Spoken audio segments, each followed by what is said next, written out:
नमस्कार दोस्तों, स्वागत है आपका रिंकेश चैनल में। दोस्तों, जो हमारा सीरीज चालू है फार्मेसी एंड मेडिकल टर्मिनोलॉजी, तो उसमें आज एक नया टर्म हम लोग समझने वाले हैं जो कि है एम्प्यूल। तो इसे जो स्पेलिंग है इसका वो है AMPOULE, जो कि एक मेडिकल फील्ड में इसको आइडियली एक स्पेलिंग दिया गया है, लेकिन इसे दूसरे दो स्पेलिंग से भी जो है वो आइडेंटिफाई किया जाता है। एक है AMPUL और दूसरा है AMPULE।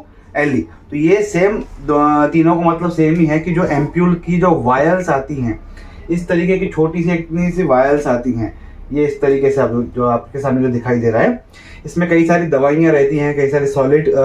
पाउडर्स रहते हैं जो कि कैरी करने के लिए इस्तेमाल किए जाते हैं, और साथ ही कुछ मेडिकेशन, फार्मास्यूटिकल मेडिकेशन देने के लिए ये दिए जाते हैं। तो ये इनको क्यों चूज किया जाता है, जबकि हमारे पास कांच की शीशियाँ भी हैं, प्लास्टिक की शीशियाँ भी हैं, उसके बाद कई और प्रकार के पैकेजिंग मटेरियल्स भी हैं हमारे पास फार्मास्यूटिकल इंडस्ट्री में, पर उसके बाद भी इन्हें क्यों चुना जाता है, जबकि इनका जो कॉस्ट है वो दूसरे पैकेजिंग मटेरियल से काफ़ी ज़्यादा होता है, पर फिर भी इन्हें चुना ही जाता है कुछ पैकेजिंग मटेरियल के लिए। तो आज हम लोग इनको समझने वाले हैं कि ऐसा क्यों होता है कि इनको सिलेक्ट किया जाता है कुछ मेडिसिन्स, कुछ केमिकल्स, कुछ केमिकल पाउडर्स कैरी करने के लिए, या कुछ स्पेशल मटेरियल जो रहते हैं, जो कि कुछ ऐसे केमिकल्स से कलेक्ट किए जाते हैं जिनसे काफ़ी चीज़ें जो हैं वो मल्टीप्लाई करके बनाई जाती हैं। तो ऐसे कंटेनर्स को क्यों चुना जाता है और ये किस तरीके से बनते हैं, और ये इसमें हम देखते हैं कि इसका बेनिफिट क्या क्या है, वो आज हम लोग समझने वाले हैं। ठीक है, तो ampoule is a small hermetically sealed vial which is used to contain and preserve a sample, usually a solid or liquid। ठीक है, तो ऐसे जो सील्ड हुए जो वायल्स हैं जिनका पैकेजिंग हर्मेटिकली होता है, तो ये जो रेड कलर का आपको दिखाई दे रहा है, ये जो बॉटल मैंने आपको बनाई है, ये अंदर वो एक जो भी केमिकल्स या लिक्विड है वो यहाँ पे एयर टाइट रहता है, कुछ एयर्स या कुछ गैसेस भी कभी कभी पैकेजिंग के लिए इस्तेमाल की जाते हैं ताकि अंदर केमिकल जो है खराब ना हो, और इसको हर्मेटिकली सील किया जाता है। हर्मेटिकली सील मतलब आगे हम लोग समझेंगे। ठीक है, ये यूजुअली हम देखते हैं कि इसके अंदर मैक्सिमम तो लिक्विड ही कैरी होता है, पर कुछ पाउडर फॉर्म में भी जो कुछ केमिकल्स हैं वो कैरी किए जाते हैं, ताकि प्रिजर्व किए जाते हैं, ताकि उन्हें बाद में उन्हें यूटिलाइज किया जा सके, यूज किया जा सके। Ampoules are usually made of glass, ज्यादातर ये ग्लासेस के ही दिखते हैं। बीच में कुछ ट्रायल्स भी हुए थे जिसमें कुछ प्लास्टिक के भी बनाने की कोशिश की गई थी, पर इनकी जो एक स्पेशलिटी है जिसके बारे में आज हम लोग समझने वाले हैं, तो प्लास्टिक जो है वो डिसकंटिन्यू किया गया और इन्हीं को ही कंटिन्यू किया गया, जस्ट बिकॉज की जो कॉस्ट इफेक्टिव करने के लिए प्लास्टिक को इस्तेमाल किया गया था, लेकिन जो उसमें स्टेबिलिटी थी जो केमिकल्स की, वो पूरी डिस्टर्ब हो रही थी, इसलिए फाइनली ग्लासेस को ही चुना गया। इसलिए एम्प्यूल्स जो है वो हमेशा ग्लासेस के शेप फॉर्म में ही अपने को देखने को मिलते हैं। हर्मेटिकली सील्ड का मतलब क्या है? Bye melting the thin top with an open flame and usually open by the snapping of the neck. ठीक है, आपने देखा होगा कि खास करके जिनको प्रेगनेंसी के दौरान थोड़ा सा हीमोग्लोबिन वगैरह कम हो जाता है, या फिर वैसे किसी को अगर एनीमिया का तकलीफ है, उनके जो सलाइन बॉटल लगाई जाती है तो उसमें एक पैक ऑफ 2 एम्प्यूल्स रहता है, एक पीली दवाई रहती है और एक लाल दवाई की रहती है। तो कई कंपनी जो देती है, मैं नाम नहीं ले रहा हूँ दवाई का, तो वो भी इसमें एम्प्यूल शेप में आते हैं दोनों। तो हर्मेटिकली सील्ड मतलब क्या कि लिक्विड डाला हुआ है इसके अंदर जो प्रिजर्व एयर है या गैसेस वो डाली गई है, और ये जो रेड कलर का दिखाई दे रहा है ये ओपन रहता है। ये सब पैकिंग होने के बाद इसमें फ्लेम के द्वारा इसको पिघलाया जाता है कांच को, फ्रैक्शन ऑफ सेकेंड के अंदर ये फास्ट प्रोसीजर हो जाती है, और ऊपर से दूसरा सील जो है वो लग जाता है, वो पैक हो जाता है। तो एक रिंग लाइक स्ट्रक्चर जो है वो बन जाता है जहां पे वो सील पैक होता है। जब डॉक्टर के पास आता है, डॉक्टर के पास एक कटर रहता है, डॉक्टर उसको एम्प्यूल को निकालते हैं और यहीं पे मार्क करते हैं जहां से वो सील्ड पैक हुआ है, एक प्रकार की मार्किंग रहती है, ये उसे ही डॉक्टर जो है मारते हैं और तोड़ते हैं, और उसमें से आपने देखा होगा कि कई बार लिक्विड गिरता नहीं है, जस्ट बिकॉज कि ये जो गैसेस या हम देखते हैं कि जो कुछ एयर डाली जाती है इसके अंदर जो उसको प्रोटेक्ट करती है बाहर निकलने से सडनली, क्योंकि जब वो टूटता है तो पहले एयर बाहर निकलती है जो झटके से, तो वो लिक्विड को एक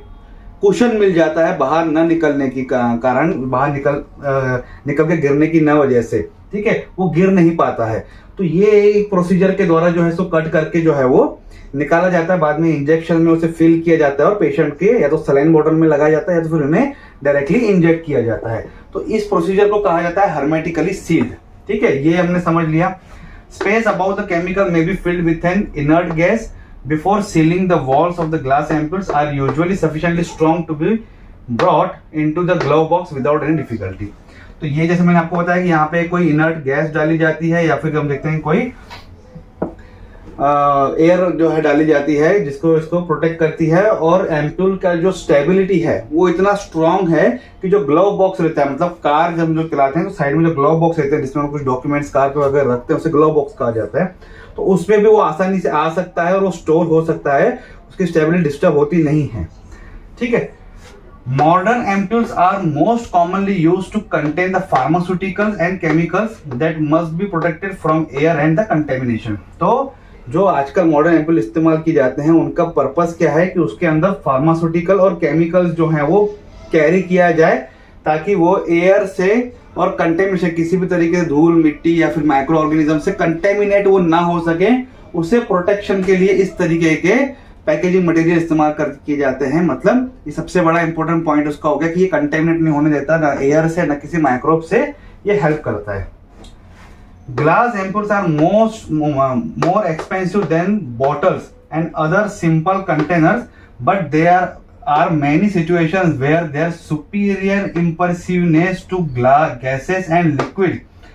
and all glasses interior surface are worth the extra cost. अब यहाँ पे आते हैं कि इसको चुना क्यों जाता है, कि ये जब हम देखते हैं कि जो ग्लासेस वगैरह जो है इसका जो स्टेबिलिटी है, मतलब ये केमिकल है इसके अंदर और ये जो इसकी वॉल है इनर की, ये इसकी स्टेबिलिटी इतनी अच्छी है कि, और इसका जो एक नेचर है सुपीरियर इम्परवियसनेस, यानी कि ये जो ग्लास जिससे बनता है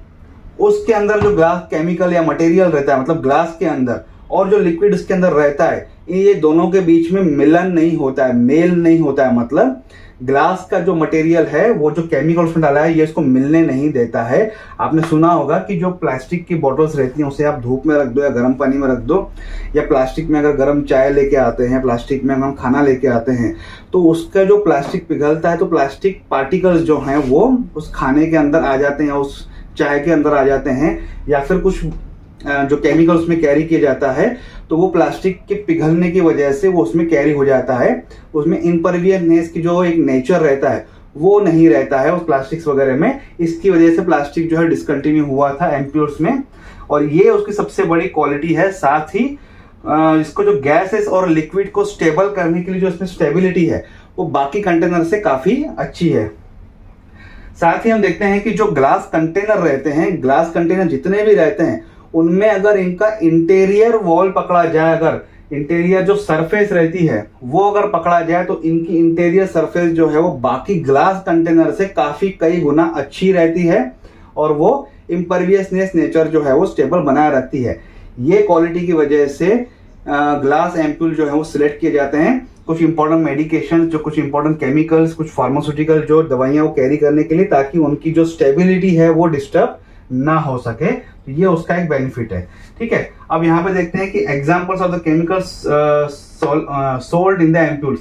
तो कुछ एक कैटेगरी ऑफ मेडिकेशन जो है वो बताई गई है यहाँ पे। वैसे तो काफी लंबी लिस्ट है वो, उसमें मैं डिटेल में नहीं जाऊंगा, पर कुछ चीजें हैं जैसे कि इंजेक्टेबल्स फार्मास्यूटिकल दिए जाते हैं, एयर सेंसिटिव रिएजेंट्स दिए जाते हैं जैसे कि टेट्राकेस ट्राइफिनाइल फॉस्फाइन पैलेडियम ओ, यानी कि ये ऐसा एक केमिकल है जिससे कई ज्यादा केमिकल्स जो है वो बनाने में इसको इस्तेमाल किया जाता है। तो इसको कैरी फ्री जो इसकी जो स्टेबिलिटी है इसको मेंटेन करना जरूरी रहता है, इसलिए उसे एम्पूल्स में बनाया जाता है, कैरी किया जाता है। Hygroscopic material like deuterated solvent and trifluoromethane sulfonic acid and analytic standards. तो ये इस तरीके के जो हाइड्रोस्कोपिक मटेरियल्स जो हैं वो भी इसमें इस्तेमाल किए जाते हैं ताकि वो आगे के स्टोरेज जो है उसका अच्छा रहे और आगे के जो केमिकल बनाना है तो इस तरीके के सॉल्वेंट्स जो हैं वो इस्तेमाल किए जा सके। अब एम्पूल्स को एक तो ग्लास एम्पूल्स हमने देख लिया, पर ये जो सब्सटेंस उसमें हम लोग कैरी कर रहे हैं उस हिसाब से इसकी जो बनावट है, जो एम्पूल बनाए जाते हैं वो थोड़े से चेंजेस रहते हैं। जैसे कि कुछ 2-4 उदाहरण में दे रहा हूँ। टेफ्लॉन एम्पूल्स हैं, ठीक है, स्पेशली शेप्ड ग्लास एम्पूल्स हैं कुछ स्पेशल मटेरियल कैरी करने के लिए, specially thick walled quartz and fluoride ampoule. Wall को और थिक किया जाता है, क्वार्ट्ज एंड फ्लोराइड जो एम्पूल जिसे कहा जाता है, काफी जो मटेरियल रहता है जिसे वो टूटे ना या फिर वो लीकेज होने के चांसेस ना हो, या बाय डिफॉल्ट अगर लंबे समय के लिए कैरी हो रहा है तो झटकों से उसको प्रॉब्लम ना आए, तो वो जो मटेरियल उसमें डालना है, जो उसकी जो क्वालिटी है मटेरियल की, उसकी स्टेबिलिटी डिस्टर्ब ना हो सके, उस हिसाब से एम्पूल्स को शेप किया जाता है। तो एम्पूल्स के अगर आप डिजाइन अगर देखेंगे इंटरनेट पे तो काफ़ी चीज़ें आपके सामने आ जाती हैं। तो ये एक सिंपल इंफॉर्मेशन था एम्पूल के बारे में, जिसमें हम देखते हैं कि सॉलिड और लिक्विड मटेरियल जो है वो कैरी करने के लिए इस्तेमाल किए जाते हैं, और हमारे फार्मास्यूटिकल इंडस्ट्री में भी इसमें दवाइयाँ स्टोर की जाती हैं इंजेक्ट करने के लिए, तो इससे कहा जाता है एम्पूल।